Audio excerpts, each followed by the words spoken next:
അപ്പോഴും നമ്മളിന്ന് ഉണ്ടാക്കാൻ പോകുന്നത് കോൾസ്ലോ സാലഡ് ആട്ടോ. കാണാനുള്ള ഭംഗി പോലെ തന്നെ കഴിക്കാനും നല്ല ടേസ്റ്റാണ്. അതിനായിട്ട് ഞങ്ങളിവിടെ എടുത്തിരിക്കുന്നത് ക്യാബേജും ക്യാരറ്റും സവാളയും ആട്ടോ. അപ്പം നമുക്ക് ഇതിലേതെങ്കിലും വേണമെങ്കിൽ ക്വാണ്ടിറ്റി കുറയ്ക്കുകയും കൂട്ടുകയൊക്കെ ചെയ്യാവുന്നതാണ്.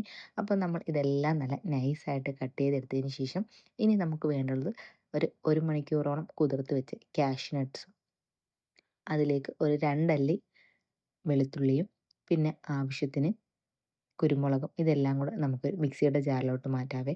അതിലേക്ക് ഇനി നമുക്ക് 1 ടീസ്പൂൺ വിനീഗറും ആവശ്യത്തിന് ഉപ്പും ഇതൊന്ന് അരിഞ്ഞു വരാനായിട്ട് ഒരു 1 ടേബിൾ സ്പൂണോളം വെള്ളവും കൂടെ ചേർത്ത് കൊടുക്കാവേ. അപ്പോൾ നിങ്ങൾ കുറച്ചും കൂടെ കാഷ്യൂ നട്ട്സ് എടുക്കണം കേട്ടോ.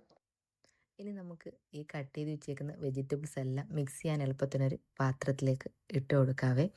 ഇട്ട് കൊടുത്തതിന് ശേഷം നമ്മൾ ഈ അടിച്ച് വെച്ചേക്കുന്ന കാഷ്യൂ നട്ട്സിൻ്റെ പേസ്റ്റ് നമുക്ക് ഇതിലേക്ക് ചേർത്ത് കൊടുക്കാം കേട്ടോ.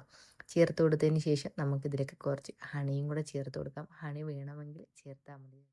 അപ്പോൾ ഇത് നല്ല സിമ്പിളായിട്ടൊരു റെസിപ്പി ആയിട്ടോ. അപ്പം ഇത് ഹെൽത്തി ഡിന്നറായിട്ടോ ഡിസേർട്ടായിട്ടോ എല്ലാം നമുക്ക് കഴിക്കാനും സൂപ്പറായിട്ടോ. അപ്പം എന്തായാലും ഇതൊന്ന് ട്രൈ ചെയ്ത് നോക്കണം. എല്ലാവർക്കും ഇഷ്ടപ്പെടുവേ. കുട്ടികൾക്കും വലിയവർക്കും എല്ലാം ഇഷ്ടപ്പെടുന്ന ഇത് ഉറപ്പായിട്ടും ഒന്ന് ട്രൈ ചെയ്ത് നോക്കണം.